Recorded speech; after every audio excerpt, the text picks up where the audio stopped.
Dear student, आज का जो वीडियो है वो बहुत ही ज़्यादा इम्पोर्टेंट रहने वाला है आपके एग्ज़ाम के लिए। क्यों? क्योंकि आज के वीडियो में हम जो बात करने वाले हैं वो इम्पोर्टेंट फार्मूला की बात करने वाले हैं, जो आपके न्यूमेरिकल पोर्शन को काफ़ी हद तक स्ट्रॉन्ग कर देंगे। क्योंकि आपको पता होगा, अगर आपको न्यूमेरिकल करने हैं तो आपको फार्मूला याद रहने चाहिए। तो आज के वीडियो में हम फार्मूला पढ़ेंगे और फार्मूले को याद करने की कहीं ना कहीं तक हम शॉर्ट ट्रिक देखने वाले हैं। और आज के जो भी हमारे फार्मूलाज रहेंगे वो हमारे पहले चैप्टर बिलियन पर आधारित होंगे। तो आज हम बिलियन चैप्टर के कुछ इम्पोर्टेंट फार्मूला पढ़ने वाले हैं, ठीक है ना। तो आइए स्टार्ट करते हैं। हम सबसे पहले हम बात करेंगे द्रव्यमान प्रतिशत की। इसके बाद ये हमारा पहला फार्मूला होगा। फिर हम बात करेंगे आयतन प्रतिशत की, ये हमारा दूसरा फार्मूला होगा। फिर हम बात करेंगे द्रव्यमान आयतन प्रतिशत के फार्मूला की, और ये हमारा तीसरा फार्मूला रहने वाला है। इन्हें याद करने के लिए हम ट्रिक भी बताएंगे। और चौथा जो हमारा रहेगा वो रहेगा ppm। तो हम सबसे पहले इन चार फार्मूला को देखेंगे, उसके बाद के हम इसे हटा करके देखेंगे। देखो, द्रव्यमान प्रतिशत, आयतन प्रतिशत, द्रव्यमान आयतन प्रतिशत, ये जो तीन फार्मूलाज रहेंगे, है ना, या फिर ppm, ये जो चार फार्मूला रहेंगे वो हमारे एक ही तरीके से रहते हैं। थोड़ा सा अंतर होता है, बाकी लगभग एक जैसी चीज़ें हमें देखने को मिलती हैं। अगर आप एक फार्मूला याद कर लेते हैं तो बाकी के सारे फार्मूला आपको बस थोड़ी सी मेहनत के साथ में याद हो जाते हैं। तो पहला जो हमारा द्रव्यमान प्रतिशत वाला फार्मूला है, ये बनता है द्रव्यमान प्रतिशत बराबर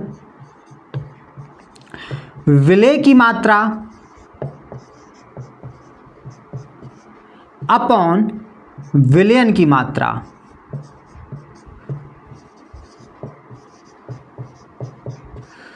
विलेय की मात्रा अपॉन विलयन की मात्रा। आप चाहें तो small w upon capital W द्वारा इसे दिखा सकते हैं। अब देखो, जो विलेय की मात्रा या जो विलयन की मात्रा होगी वो होगी ग्राम में। तो यहाँ ब्रैकेट में हम ग्राम भी लिख दे रहे हैं, ठीक है ना। किस में होगी? ग्राम में, इनटू 100। ये हमारा फार्मूला बनता है द्रव्यमान प्रतिशत का। अब इसे याद करने के लिए आपको करना क्या है? देखो, आपको पता है एक विलयन के अंदर दो चीज़ें रहती हैं, विलेय और विलायक, है ना। अब यहाँ पर द्रव्यमान प्रतिशत निकालना है। जैसे मान लो आपने शरबत बनाया, शरबत को बनाते हुए आपने उसमें चीनी को डाला, आपने पानी लिया, पानी में चीनी को डाला। अब चीनी के डालने पर क्या होगा? ये तय होगा कि वह जो शरबत बनाया उसका स्वाद कितना कम या कितना ज़्यादा मीठा रहने वाला है। अगर आप कम चीनी डालते हैं तो कम मीठा रहेगा, ज़्यादा डालेंगे तो ज़्यादा रहेगा। तो कुल मिलाकर के हम आपको कहना क्या चाहते हैं, समझाना क्या चाहते हैं, वो ये कि पूरे विलयन के अंदर जो इम्पोर्टेंट पार्ट होता है वो होता है विलेय पदार्थ, यानी कि चीनी। शरबत के अंदर इम्पोर्टेंट क्या है? चीनी। वैसे ही करके एक विलयन के अंदर इम्पोर्टेंट क्या होता है? विलेय पदार्थ। अब यहाँ पर जो फॉर्मूला बना हुआ है वो कहीं ना कहीं तक विलेय और विलयन के ऊपर ही है। मतलब विलेय की मात्रा अपॉन विलयन की मात्रा, जो कि ग्राम में होगी दोनों की, और इनटू 100, ये हमारा द्रव्यमान प्रतिशत का फॉर्मूला बन जाता है। बड़ा सिंपल है। क्या है कि भैया ऊपर विलेय की मात्रा होगी और नीचे क्या होगा? विलयन की मात्रा। दोनों ग्राम में होगी, इनटू 100 होगा। अब बात आती है आयतन प्रतिशत सेकंड फार्मूला की। तो आयतन प्रतिशत का जो फार्मूला बनता है वो बनता है हमारा विलेय का आयतन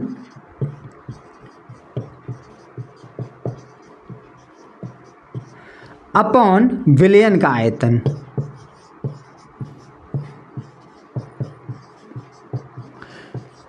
तो यहां पर भी विलेय था, यहां पर भी विलेय है, यहां पर भी विलयन था, यहां पर भी विलयन है। बस चेंज क्या हुआ है? आयतन चेंज हुआ है ना। मतलब यहां पर जो मात्रा थी वो ग्राम में थी, यहां पर जो मात्रा होगी वो आपकी ml में होगी, इनटू 100 होगा। किस में होगी? ml में। मिली लीटर में, ठीक है ना, ये याद रखना है। तो यहाँ पर हम कहीं ना कहीं तक वेट को ग्राम में माप रहे थे, यहाँ पर हम ml में माप रहे हैं, बस इतना ही है। बाकी विलेय की मात्रा यहाँ पर भी है और विलयन की मात्रा यहाँ पर भी है, बस आयतन में है। ये भी मात्रा है, ये भी मात्रा है, बस आयतन में है, ये ग्राम में थी, बस इतना सा अंतर है। आगे हम बात करेंगे द्रव्यमान आयतन प्रतिशत की। तो द्रव्यमान आयतन प्रतिशत का जो फॉर्मूला बनता है वो बनता है, थोड़ी जगह कम है, इसे छोटा कर देते हैं थोड़ा सा।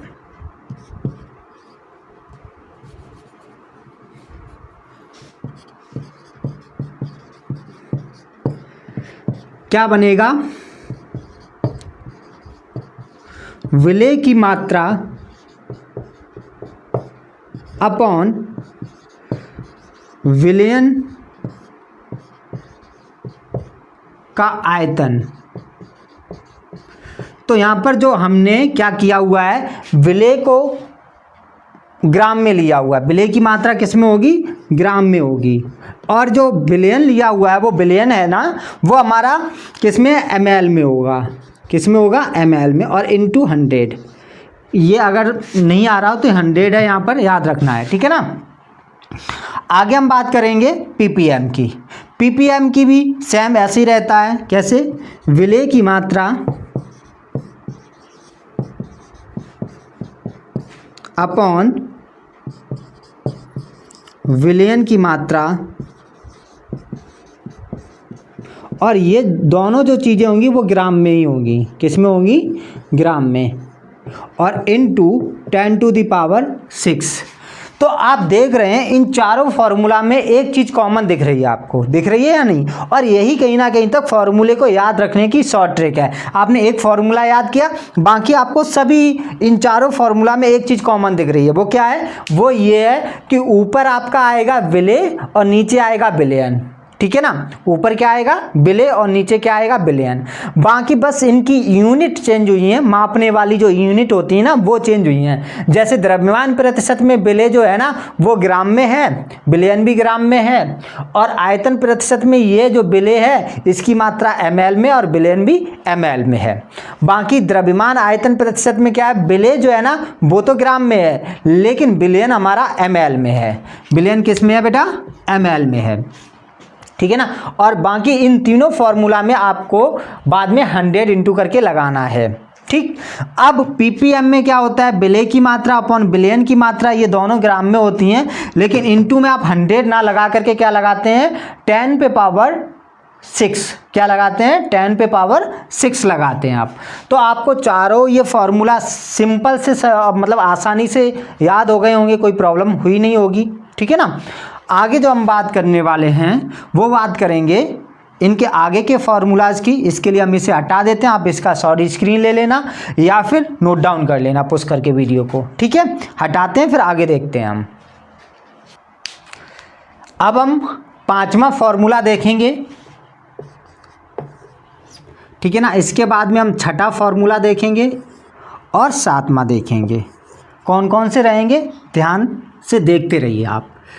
5वां जो फॉर्मूला हमारा रहेगा वो रहेगा मोलरता का। किसका, मोलरता का। अब मोलरता का जो फॉर्मूला रहता है वो रहता है आपका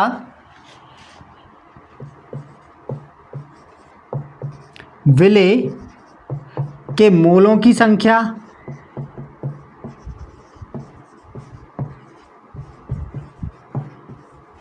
अपॉन विलयन का आयतन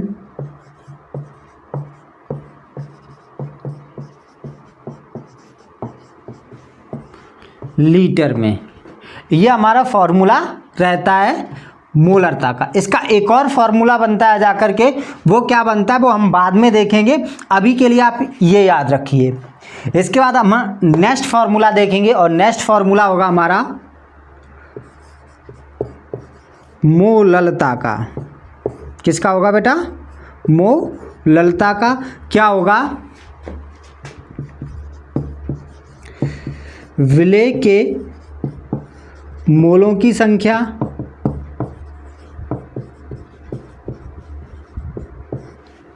अपॉन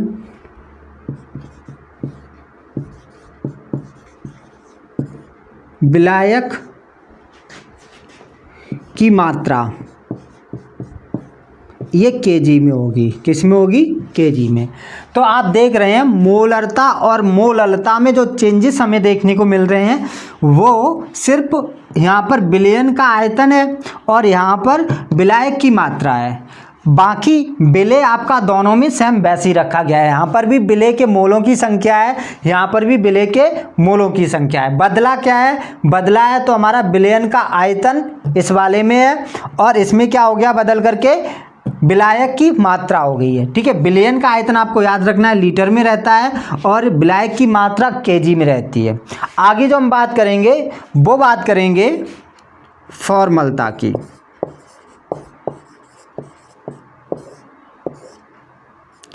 फॉर्मलता का जो हमारा फॉर्मूला बनता है जा करके वो बनता है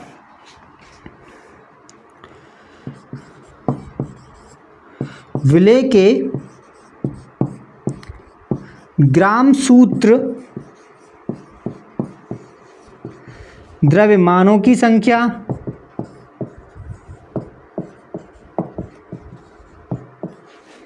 अपॉन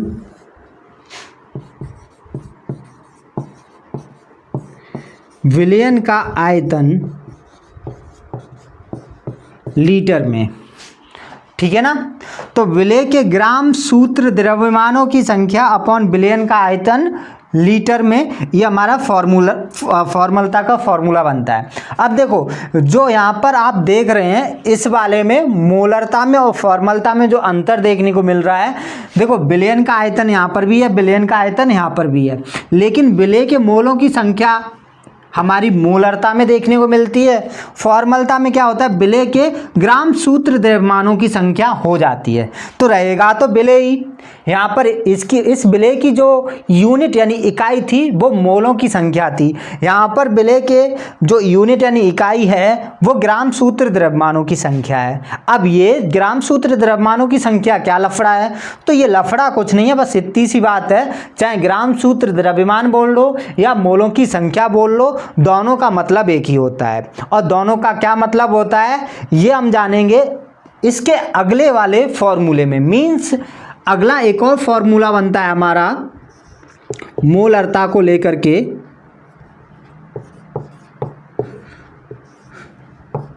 हमारा विलेय के मोलों की संख्या की जगह जो इसका मतलब होता है, मतलब विलेय के मोलों की संख्या बराबर होता है हमारा विलेय पदार्थ की मात्रा अपॉन अणुभार, वो वैल्यू हम लगा देंगे। तो चाहे विलेय के मोलों की संख्या हो चाहे विलेय के ग्राम सूत्रों की संख्या हो, है ना, ग्राम सूत्र द्रव्यमानों की संख्या, इन दोनों का मतलब ही होता है पदार्थ की मात्रा अपॉन अणुभार। तो हम क्या करेंगे, यहाँ पर भी मोलों की संख्या हटा करके पदार्थ की मात्रा लगाएंगे, अपॉन में अणुभार लगाएंगे। यहाँ पर भी हम मोलों की संख्या हटा कर मतलब ग्राम सूत्र द्रव्यमानों की संख्या हटा करके पदार्थ की मात्रा अपॉन अणुभार लगाएंगे और यहाँ पर भी सेम वही करेंगे। तो हमारा फॉर्मूला बनता है पदार्थ की मात्रा, विलेय की मात्रा, विलेय पदार्थ की मात्रा। ठीक है, ये अलग फॉर्मूला है यहाँ से, मात्रा अपॉन अणुभार इनटू सेम, ये तो पूरा आ जाएगा विलयन का आयतन, विलयन का आयतन लीटर में होगा। ठीक है, मैंने शॉर्ट में लिख दिया है विलयन का आयतन, तो आपको याद रखना है। अब देखो जो विलेय पदार्थ की मात्रा अपॉन अणुभार आया है ना, ये आया है विलेय के मोलों की संख्या के लिए, या डायरेक्ट आप समझ लीजिए जो पदार्थ है उसके मोलों की संख्या के लिए आया है। तो मोलों की संख्या बराबर होता है पदार्थ की मात्रा अपॉन अणुभार। बाकी तो विलयन का आयतन हमारा था ही, तो हमने वो वैसे ही रख दिया। यहाँ पर भी क्या हो जाएगा फॉर्मूला हमारा बदल करके, तो विलेय के मोलों की संख्या की जगह क्या आ जाएगा, विलेय की मात्रा आ जाएगा, है ना। तो हटा करके विलेय की मात्रा आप कर दीजिए यहीं पर, क्योंकि नीचे जगह नहीं है तो इस वजह से हम यही कर देते हैं ना, विलेय की मात्रा। ठीक है, और नीचे क्या आ जाएगा, और नीचे आ जाएगा हमारा अणुभार इनटू विलेय की मात्रा। ठीक है, ये हमारा मोललता का एक नेक्स्ट फॉर्मूला बन जाता है। ये काफ़ी इस्तेमाल होते हैं। ठीक है ना।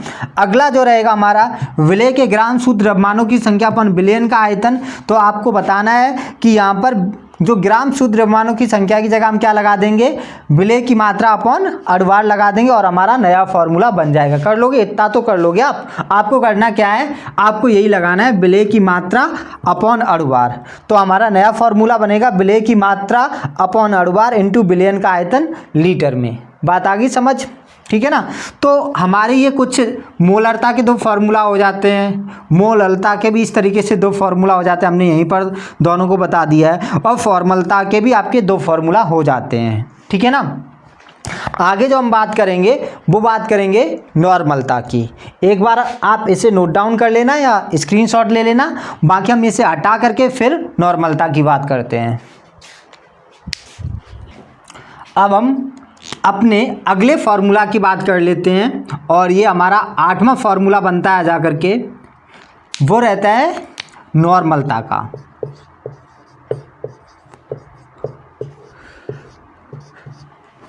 देखो हमने स्टार्ट किया था मोलरता से, मोललता, फॉर्मलता और नॉर्मलता, इनके हमने 4 फार्मूला पढ़े और इनका अगला फॉर्मेट भी देखा जिसमें हमने सभी के एक एक और फार्मूला पढ़े, है ना। तो अब क्या है, मोलरता में हम पहला जो हमारा फार्मूला बनता है वो ये बनता है विलेय के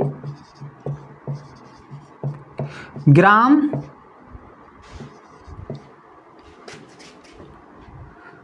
तुल्यांकों की संख्या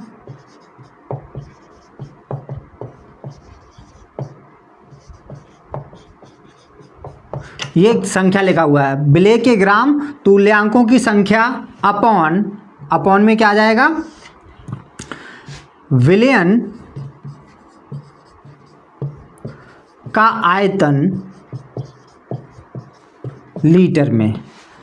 तो आप देख रहे हैं कि सभी में केवल मोललता हटा करके, चाहे हम मोलरता की बात करें, मोललता को हटा दें, हैं, मोलरता की बात करें, फॉर्मलता की बात करें, नॉर्मलता की बात करें, इन सभी में आपको विलेय और बिलियन का आयतन ये मिल रहा है। लेकिन जो चेंज हमें देखने को मिल रहा है वो एक जैसा देखने को मिल रहा है, वो ये विलेय के बाद में जो इनके यूनिट आ रहे हैं, है ना, इन्हें मापने के लिए जो यूनिट आते हैं, जैसे आप मान लीजिए आप मार्केट में गए, आपने जो है ना तेल लेना है, तो आप किस में लेते हैं, आप ml में लेंगे या लीटर में लेंगे, है ना।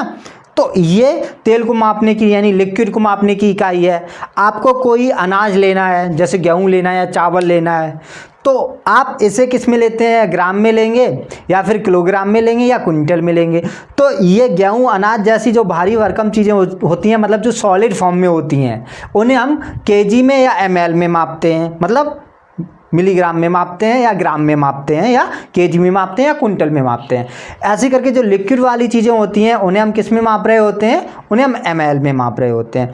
तो ये दो यूनिट तो हमें अच्छे से पता है मापने की। लिक्विड को मापने के लिए ml या लीटर पता है, यहाँ पर किसी सॉलिड को यानी कि ठोस को मापने के लिए हमें क्या पता है, द्रव को मापने के लिए हमें पता था क्या, ml मतलब मिलीग्राम या लीटर, है ना। ऐसे करके ठोस को मापने के लिए हमें क्या पता है, हमें पता है कि ठोस को हम केजी में मापते हैं या फिर ग्राम में मापते हैं या मिलीग्राम में भी मापते हैं या कुंटल में मापते हैं। ऐसे करके इंटरनेशनल, ठीक है ना, जो हमारी अलग अलग यूनिट्स रहती हैं वो ये रहती हैं। जैसे ग्राम तुल्यांकों की संख्या हो गया, पीछे आपने ग्राम सूत्र द्रव्यमानों की संख्या पढ़ा, आपने मोलों की संख्या पढ़ा। तो ये क्या है, ये यूनिट जैसे कि लीटर था ना हमारा, जैसे कि हमारा क्या था, लीटर या फिर किलो था, केजी था, तो ये ऐसी करके यूनिट रहती हैं। बस इन यूनिट में ही चेंजेस हो रहा है, बाकी कोई चेंजेस नहीं हो रहा है, ठीक है ना।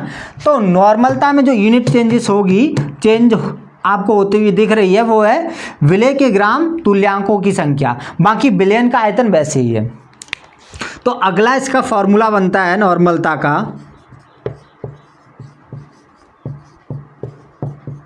अगला फॉर्मूला बनाने के लिए हमें बस इतना पता चल जाए कि ग्राम तुल्यांकों की संख्या बराबर क्या होता है।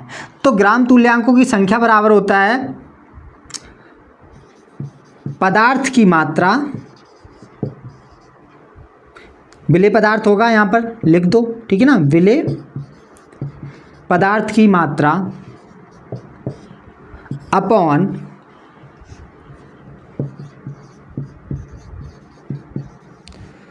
तुल्यांकी भार इनटू विलयन का आयतन लीटर में। ठीक है ना, ये नया फॉर्मूला बन जाता है। तो पदार्थ की मात्रा अपॉन, बस पहले अणुभार आ रहा था, है ना, दोनों फॉर्मूलाज में या पिछले वाले सभी फॉर्मूलाज में क्या आ रहा था, अणुभार आ रहा था। यहाँ पर तुल्यांकी भार आएगा, तुल्यांकी भार इनटू विलयन का आयतन लीटर में। तो ये फॉर्मूला हमारे हो गए नॉर्मलता के। तो अब तक आपको जो भी फॉर्मूला बताए हैं और इन्हें बताने के लिए जो शॉर्ट ट्रिक का इस्तेमाल किया वो आपको समझ आए होंगे। बाकी अगर कोई भी डाउट लगे तो कमेंट करके बताइएगा आप। आज के वीडियो में हम इतना ही रखेंगे, और अगर आपको किसी प्रकार की कोई समस्या फिर भी आती है तो आप कमेंट करके बता सकते हैं हमें। ठीक है ना, तो आज के वीडियो में इतना ही रखते हैं। धन्यवाद।